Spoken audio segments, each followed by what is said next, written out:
A hunter reported seeing something massive walking along the ridge. After hours transmission, Private Anomaly Research Unit, Case File 001, Agents, Mercer and Jones deployed. Clay Ridge, West Virginia. Population 712. The town sits along the edge of the Appalachian Forest, surrounded on three sides by dense woodland that locals simply refer to as the Ridge. For most of the year, the ridge is used for hunting. Deer, wild turkey, occasionally black bear. Nothing unusual, at least nothing that the town had reported before 6 weeks ago. That was when the sightings began. The first report came from a local hunter returning from an evening trip along the northern tree line. He claimed he had seen something moving between the trees. At first, he assumed it was a bear, until it stood up. According to the witness, the figure rose slowly onto two legs and remained completely still. Watching him, he estimated the height somewhere between 7 and 8 feet. Local authorities dismissed the report. Wildlife misidentification.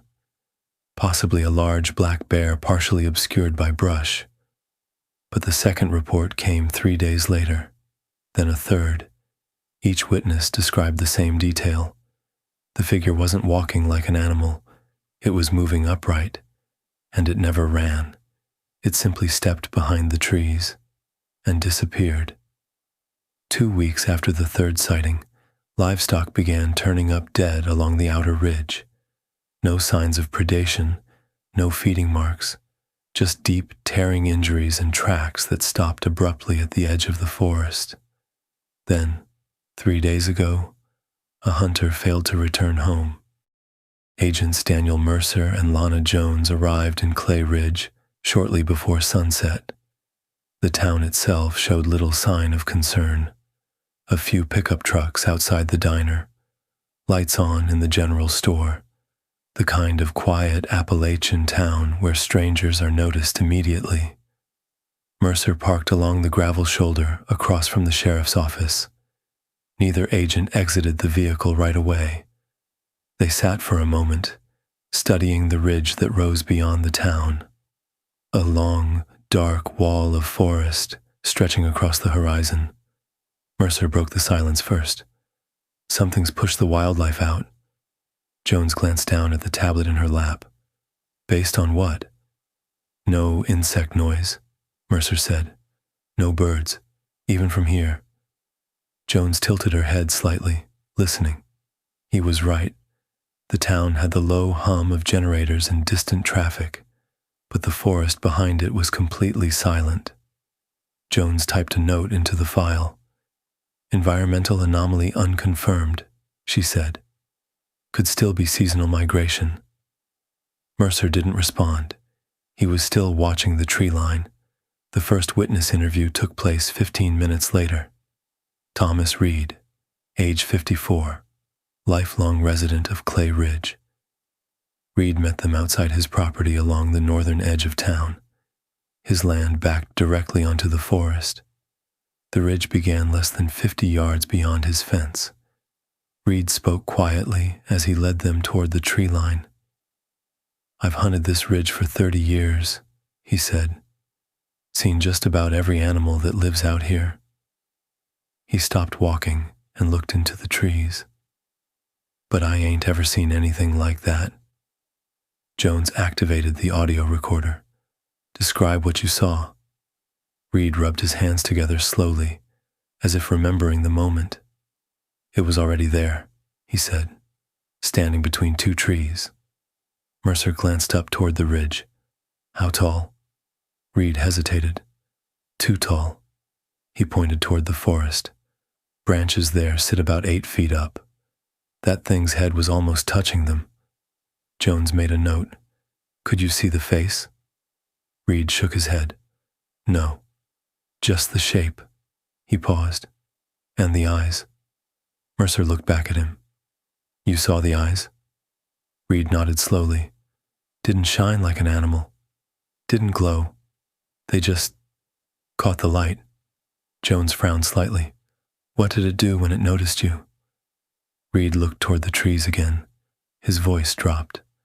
That's the part I can't explain. He swallowed. It didn't run. It stepped behind a tree, and it disappeared. The sun was already slipping behind the ridge when Mercer and Jones crossed the fence line. Reed stayed behind. He had walked this far with them, but he had no intention of stepping into the forest again. Mercer didn't push him. Most witnesses never returned to the place where they had their encounter. Jones switched on a small recording device clipped to her jacket. Audio log, she said quietly. Agents Mercer and Jones entering the northern ridgeline. Time is 1948. They stepped beneath the first line of trees. The temperature dropped immediately, not dramatically, just enough to notice. Mercer paused for a moment and looked deeper into the woods. Tall hardwood trees stretched up into the fading light, long shadows between them. The forest floor was covered in dry leaves and scattered stone. Jones glanced at the ground. No animal tracks, she said. Too much leaf cover, Mercer replied. They moved slowly uphill toward the ridge. Each step echoed softly through the trees, leaves shifting, branches brushing against jackets. But something was missing. Jones noticed it first. Still no insects. Mercer nodded. The silence was heavy now. Not peaceful, just empty. They had walked roughly 80 meters when the sound came. A sharp crack. Both agents stopped instantly. It wasn't a branch breaking. It was too deliberate, too clean, like wood striking wood. Jones turned toward the sound. Did you hear that? Mercer didn't answer immediately. He was already scanning the tree line. The sound came again. Knock. A single, hollow strike, echoing through the forest. Jones looked toward Mercer. Could be someone else out here. Mercer shook his head slowly. No hiking trails on this side of the ridge. Another knock echoed through the trees, further away this time, but clearly the same sound. Jones frowned. Hunters sometimes signal each other like that. Mercer crouched down and studied the ground. No voices, he said. No movement. He stood again. And whoever it is, they're pacing us. Jones looked back down the slope toward the town. The lights of Clay Ridge were barely visible through the trees. The forest behind them was completely still. Then the knocking stopped. Silence returned. For a moment, neither of them moved. Jones opened her mouth to speak, and that's when they heard the footsteps, heavy, slow, somewhere deeper along the ridge, moving between the trees. The footsteps were too heavy to belong to a deer. Each step pressed into the forest floor with a dull weight. Not running, walking. Mercer raised a hand slightly, signaling Jones to stop. They both listened. The sound moved slowly across the slope above them, leaves shifting, branches brushing. Jones leaned closer and spoke quietly. Large animal? Mercer didn't answer right away. He was watching the tree line. Something had moved, just a flicker of motion between two trunks further up the ridge. Too tall. He pointed slightly. Up there. Jones followed his line of sight. For a moment she saw nothing. Then the movement happened again. A shape, sliding behind a tree. Tall, thin, gone almost immediately. Jones narrowed her eyes. Could be a person. Mercer shook his head. No light, no gear. And they'd have to be standing in the open. Jones stepped a few feet forward, adjusting the angle. Still nothing. The forest looked completely normal again. Rows of trunks, fading light, no movement. Mercer slowly moved uphill toward the spot. Jones followed close behind. They reached the tree where Mercer had seen the movement. The ground here looked disturbed, leaves pushed aside. Mercer crouched down. There was a track, not a clear footprint, more like a deep pressure in the soil beneath the leaves. Jones knelt beside him. Bear? Mercer brushed away some of the debris. The impression became clearer. Long, narrow, too narrow for a bear. Jones studied it carefully. Could be partial erosion, she said. Hard to judge the shape. Mercer stood slowly. Look at the stride. He pointed ahead. Another indentation, then another, each one nearly 5 feet apart. Jones followed the pattern across the slope. Her expression shifted slightly. That's a long step. Mercer nodded. Too long. The tracks continued toward the ridge above them, then stopped. Not faded, not lost. Stopped. As if whatever made them had simply vanished. Jones looked around the trees. No return tracks. No circling. Mercer stepped closer to the last impression. That means it didn't walk away. Jones looked back up the ridge. The forest above them had gone completely dark. And something moved again, this time closer, a shadow sliding between the trees, tall enough that its shoulders passed above the lower branches. Mercer's voice was barely above a whisper. We're not alone up here. Jones slowly turned in place, scanning the tree line. The forest had grown darker while they were studying the tracks. The last light of sunset barely reached the ground now. Long shadows stretched between the trunks. Mercer took a step backward toward her. Instinct, back to back, gave them a full view of the surrounding woods. Jones spoke quietly. Could still be a person. Mercer exhaled slowly. If it is, they don't want to be seen. The forest remained silent. No wind, no insects, no distant animal calls, just the soft shifting of leaves under their boots. Jones switched on a small flashlight. The beam cut through the darkness, sweeping slowly across the ridge. Trees, brush, nothing moving. Then the sound came again. Knock. Much closer this time. The hollow crack echoed sharply through the trees. Jones froze. That's not random. Mercer nodded. No.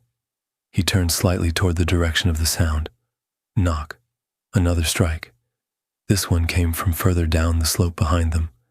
Jones turned quickly. It moved. Mercer's voice remained calm. It's not moving away. Another knock. Now from the left. The sound carried clearly through the trees. Jones frowned. It's circling us. Mercer said nothing. He was staring uphill. The beam of Jones's flashlight swept across the trees again, then stopped. For half a second, the light caught something between two trunks. A vertical shape. Too straight to be a tree, too dark to be a shadow. The light shifted, and the shape was gone. Jones lowered the flashlight slightly. You saw that? Mercer nodded slowly. Height matches the witness report. Jones stepped forward carefully. 7 feet. Mercer looked back at the track pattern behind them, closer to 8. Then the forest answered them again. Knock. But this time, the sound came from directly uphill, less than 30 meters away. Jones whispered, That's close. Mercer kept his eyes fixed on the ridge. No, he said quietly. It's letting us know it's there. Another sound followed. Not a knock, a footstep. Heavy, slow. Something was walking across the ridge above them, moving parallel to their position. Jones tilted the flashlight upward. The beam swept across the slope. Branches, stone, leaves. Then something stepped behind a tree. Too tall, too silent. Mercer spoke under his breath. Contact confirmed. A sound carried through the trees. Soft at first, then it grew louder. The footsteps above them stopped. The forest fell silent again. Jones kept the flashlight fixed on the ridge line. Neither of them moved. Mercer listened carefully, waiting. Then it happened. A sound carried through the trees, soft at first, almost like someone speaking from far away. Jones lowered the light slightly. "Did you hear that?" Mercer nodded. A voice had echoed faintly across the ridge. Not clear, not a full sentence, just a fragment, like someone trying to speak through distance. Jones raised her voice slightly. "Hello?" Her words drifted into the forest. No response. For several seconds, nothing moved. Then the voice came again. Closer this time. Still faint, but clearer. Jones froze. Her expression shifted immediately. "That sounded like..." Mercer finished the thought quietly. "Reed." The voice had sounded almost identical to the witness they had spoken to earlier. Same rough tone, same slow Appalachian accent. Jones turned slowly toward Mercer. "That's not possible." Reed was still back at his property, nearly 100 meters downhill. The voice came again, this time from their right.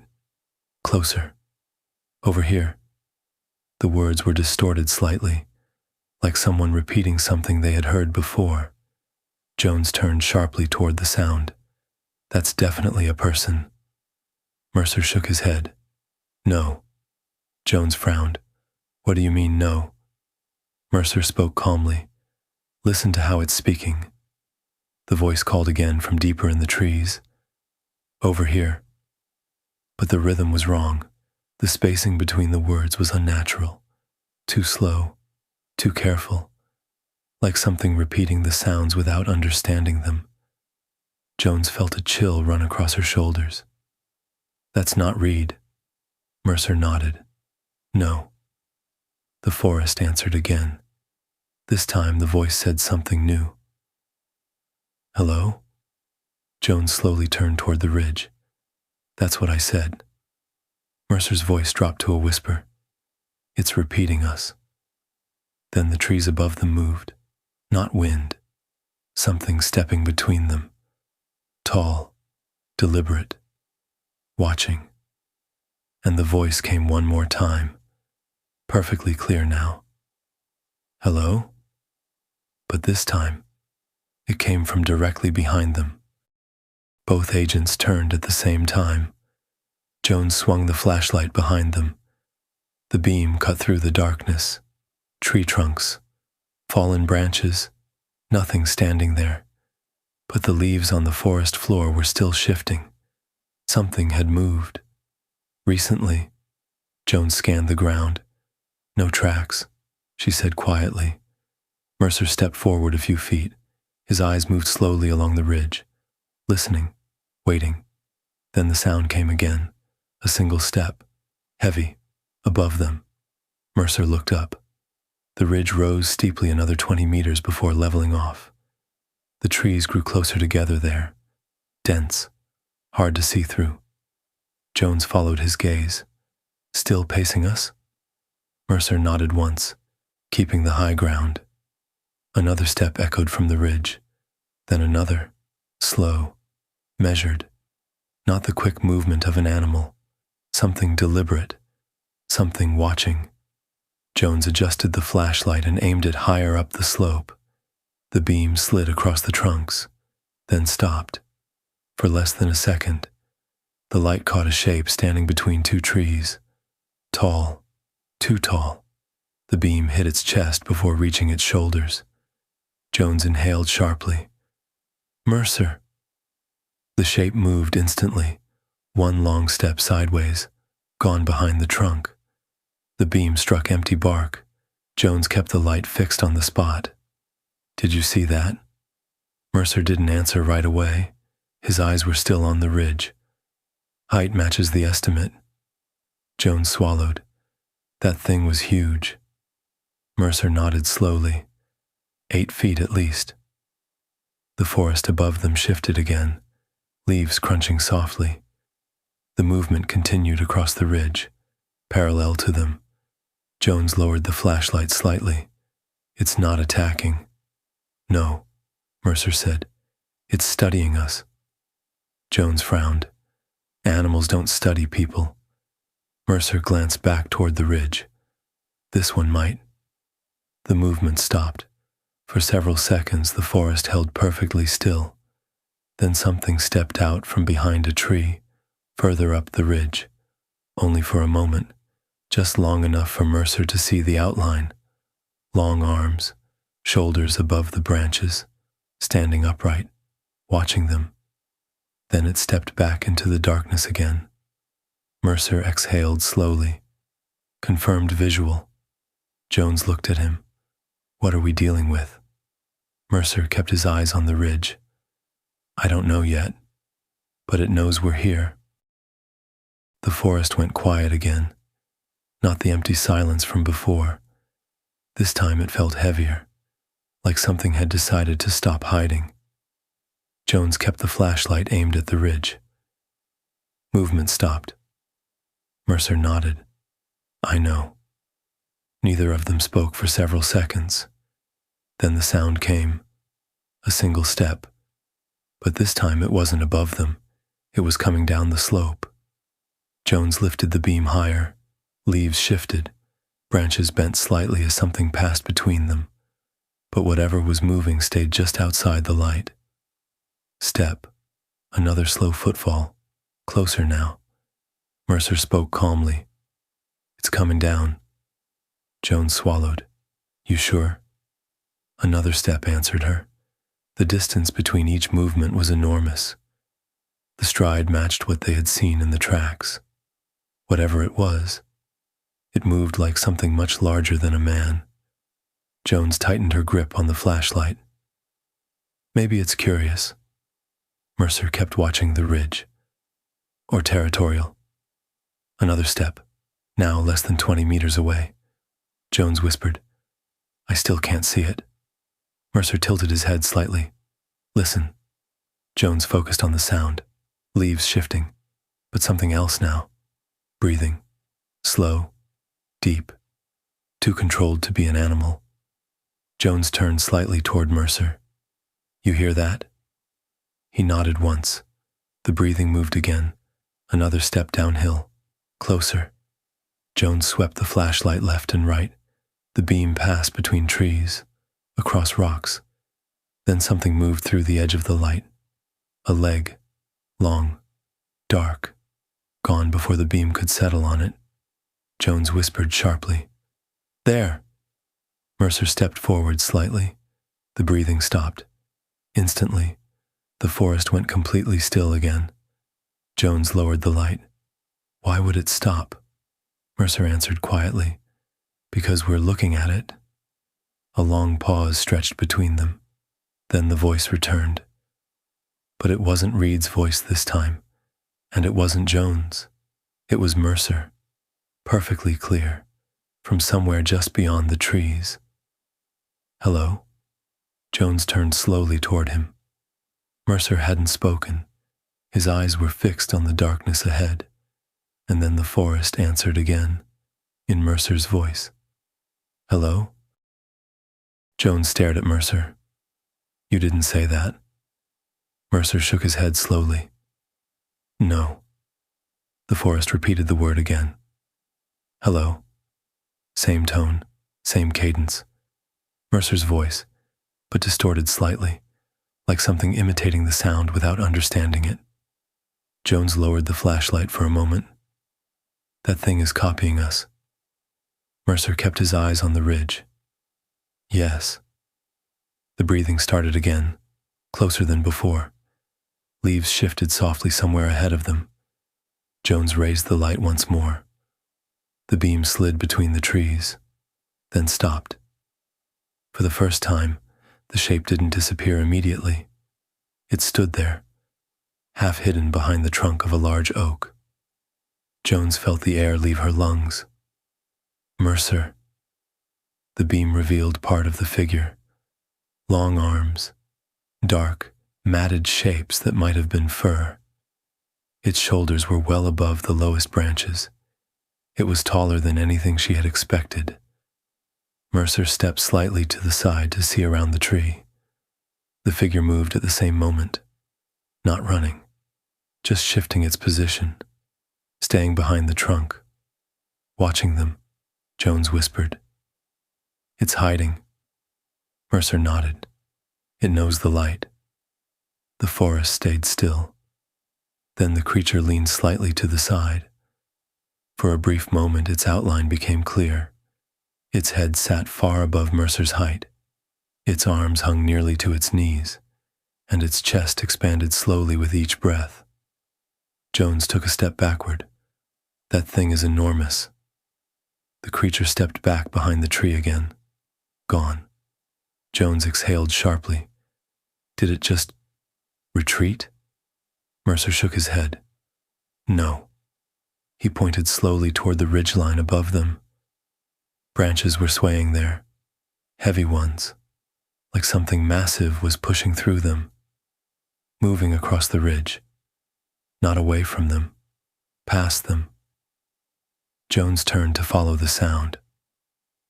What's it doing? Mercer watched the movement continue through the trees. It's repositioning. The branches above them bent again, then went still. The forest returned to silence. Jones lowered the flashlight slightly. Where did it go? Mercer didn't answer immediately. He was looking behind them, down toward the path they had used to climb the ridge. His voice dropped to a whisper. It's not up there anymore. Jones slowly turned. The darkness behind them felt suddenly much deeper. Mercer finished the thought quietly. It moved downhill. Jones turned slowly toward the slope behind them. The path they had climbed was barely visible in the darkness, just a narrow stretch of leaves leading back toward the town. Her voice stayed low. You think it went around us? Mercer nodded once. Cutting off our exit. Jones tightened her grip on the flashlight. Great. Neither of them moved for several seconds. The forest remained silent. No footsteps, no breathing, nothing. Mercer finally spoke. Slowly, he said. They began stepping downhill, each step careful, measured. The beam of Jones's flashlight moved ahead of them along the narrow path.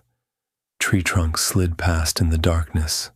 The town lights were still faintly visible through the trees below. They had only descended about 20 meters when the forest answered again, a single footstep, behind them. Jones stopped immediately. Mercer didn't turn around. He listened. Another step, slow, heavy, following. Jones whispered, It's behind us. Mercer nodded. Keep moving. They continued down the slope. Leaves shifted under their boots. The footsteps behind them followed at the same pace, never rushing, never getting closer, just matching their speed. Jones kept the light forward. Why isn't it attacking? Mercer answered quietly. It doesn't need to. They walked another 30 meters. The town lights grew brighter through the trees. Then the footsteps stopped. Both agents froze. Jones slowly turned the flashlight uphill. The beam swept across the slope. Branches, rocks, nothing standing there. The forest looked empty again. Jones lowered the light slightly. Did we lose it? Mercer studied the darkness. Maybe. They continued walking. Moments later, they stepped out of the trees onto Reed's property. The open field felt strangely bright after the forest. Reed was waiting near the fence line. You two all right? Jones nodded. Yeah. Mercer looked back toward the ridge. The forest edge stood silent behind them. Then Reed spoke again, his voice uneasy. You said you were going up the ridge, right? Mercer turned back toward him. Yes. Reed pointed toward the ground beside the fence, then explained that. Jones aimed the flashlight downward. The beam revealed a deep impression in the dirt beside the fence post.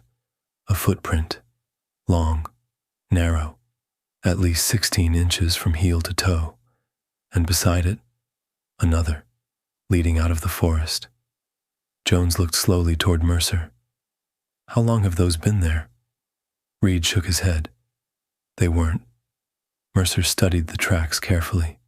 They crossed the fence line, stepped into the open field, then stopped. Jones followed the direction they were facing. The tracks ended only a few feet from the porch light, as if whatever made them had stood there, watching the house. Mercer spoke quietly.